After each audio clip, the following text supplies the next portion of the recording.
भाई रात्रीचं जागरण काय संपत नाही. माझी आणि लाडूची सकाळ झाली 11:30 वाजता. उठल्यानंतरून लाडूला आहे ना, भगरीचे छोटे-छोटे डोसे काढले आणि माझ्यासाठी चहा गरम केला. आईने माझ्यासाठी चहा बनवून ठेवला होता.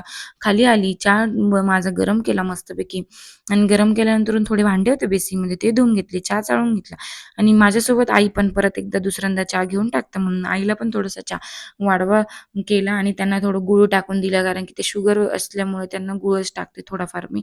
आणि इथं थोडंसं बाहेर घेऊन बसलो लाडूला कारण की घरात आहे ना, लाडू पण बोर होते म्हणून थोडं वट्यावर घेऊन बसलो तिला आणि विठ्ठल चालू होतं मॅडमचं. त्यातल्या त्यात दुपारून पप्पा आले आणि पप्पा आल्यानंतर पप्पासोबत अशी काहीतरी मस्ती चालू होती आणि पप्पाला आम्ही जेवूच देत नाही. पप्पाला आम्ही चिटकूनच बसलो होतो.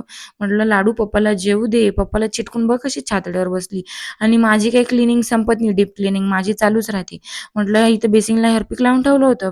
पटपट बेसिन घासून घेतलं आणि मला ओसीडीचा प्रॉब्लेम आहे ते तुम्हाला पण माहिती आहे आणि कोणाकोणाला ओसीडीचा प्रॉब्लेम आहे नक्की कमेंट करून सांगा. स्वच्छता असली तरच चांगलं वाटतं, नाही तर नाही. बोर्ड्स पण ना खूप घाण झाले होते इलेक्ट्रिक. मी काय केलं कोरडी तारेची घसणी घेतली.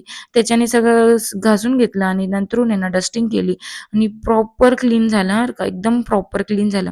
तुम्ही पण हे ट्राय करून बघा. तुम्हाला पण बेस्ट आयडिया आहे. तारेची घसणी घ्यायची सुकी आणि त्याच्याने सगळं बोर्ड घासायचं म्हणजे करंट लागायचा पण त्रास नाही आणि काहीच प्रॉब्लेम येणार नाही. घासून घ्यायचं आणि ओल्या कपड्याने थोडंसं ओला सुका कपड्याने पुसून घ्यायचं. आणि मला एकदम काच आहे ना, एकदम क्लीन आणि एकदम स्वच्छ लागते म्हणून माझ्याकडे टिश्यू पेपर्स होते.